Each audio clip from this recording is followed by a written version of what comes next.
Ashama harka fuunee akkam jirtu daawwattoota keenya kabajamoo. Kun qophii imaltuu dhugaa mormortii birraan isiniif tamsa'uudha. Sagantaa dabre keessatti Asoosamaa Sabbaata harguffee jedhu kutaa tokkoffaa isiniif dhiyeessuun keenya ni yaadatama. Sagantaa keenya har'aa keessatti haaluma wal fakkaatuun kutaa lammaffaa isaa qabannee dhiyaannee jirra. Hanga xumura sagantaa keenyatti nu faana turaa affeerraa keenya. Sabbaata harguffee kutaa lammaffaa. Hangalumatti gurbaan moosisaa jedhamu tokko lulluqataa saba qamayigaa naan je'e. Yeroo kana kolfa itti qabdee eenyu siin je'esa naan jette. Naafi isiin ajaa'ibaa hanga ammaa maqaa wal hin gaafanne. Maqaa qoosaati anaa kanatu qamaatee addaati je'een. Kofaltee ammas maqaan kan kee dhugaa eenyu naan jette. Maqaan kiyya xiichaa je'ama je'een.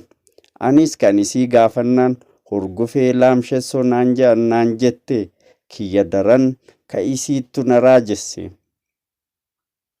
Guyyaa sana waa hedduu wajjin taphachaa adda baane. Ani eegan eebbifamee waan hin ramadaminiif yeroo tokko tokko gaaraaja keessan hojjedha. Hiriyaa kiyya tokko jira. Maqaansaa Tuujidha warra dhangaggooti. Gosa barnootaa jiyoolojii baratee akkuma kiyya hojii dhabee taa'a.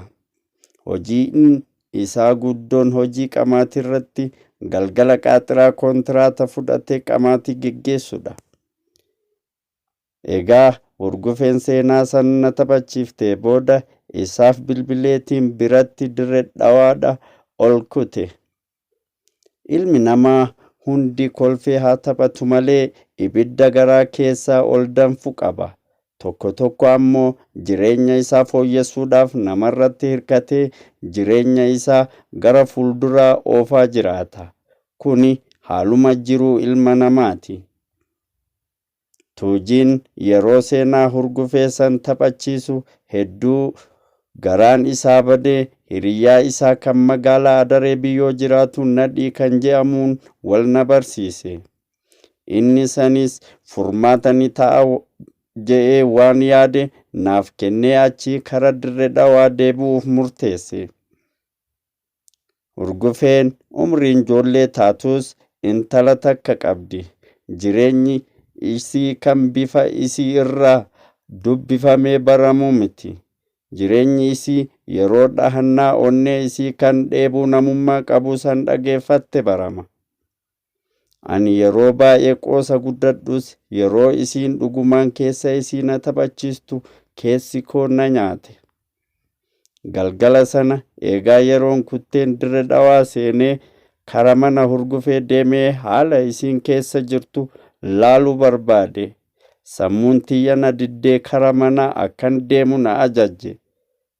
Xiqqoo eegaan tureen booda ofittummaan kiyya na aarsee kara mana isii achi itti qaxxise.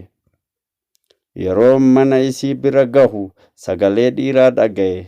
Xiqqoo rif je'eetiin kara balbalaa achi siqee iyyensa sagalee dubartii natti dhaga'ame.